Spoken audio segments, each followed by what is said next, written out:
ಎಲ್ಲ ಮಾಹಿತಿಯನ್ನು ಸಂಗ್ರಹಣೆ ಮಾಡಿ ಕೊಟ್ಟಿದ್ರು, ನಮ್ಮ ರಾಹುಲ್ ಗಾಂಧಿ ಕೊಟ್ಟಿದ್ದಾರೆ.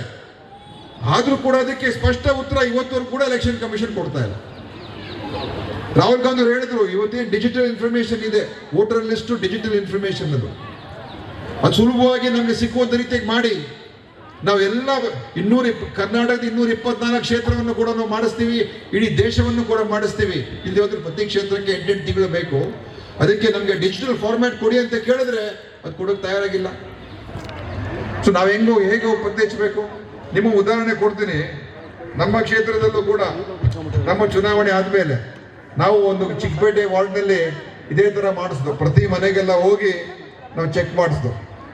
ಅದರಲ್ಲಿ ನೋಡಿ ನಾವು ಸುಮಾರು 11,000 ವೋಟ್ಗಳು, ಅವ್ರು ಯಾರು ಅಂತಾನೆ ನನಗೆ ಗೊತ್ತಿಲ್ಲ. ಆ ಚಿಕ್ಕಪೇಟೆ ವಾರ್ಡಲ್ಲಿ 11,000 ಫಾರ್ಮ್ 7 ಅಪ್ಲಿಕೇಶನ್ ಕೊಟ್ಟಿದ್ದೀವಿ. We have given 11,000 form 7 applications in Chickpet. ಇಲ್ಲೇ ಇದೆ, all that is here. But election commission ಅವರು ಚೆಕ್ ಮಾಡೋಕ್ಕೆ ರೆಡಿ ಇಲ್ಲ. ನಾವು ಹೇಳಿ ಎಲ್ಲ ಎಷ್ಟು ಸಲ ಹೇಳಿದ್ರು ಕೂಡ ಹೋಗಿ ನೋಡೋದಕ್ಕೆ ರೆಡಿ ಇಲ್ಲ. ಇಷ್ಟೀಗೆಲ್ಲ ಆಗಿ 11,000ದಲ್ಲಿ ಕೇವಲ 2,200 ಮಾತ್ರ ಈಗ ಡಿಲೀಟ್ ಮಾಡಿದ್ದಾರೆ.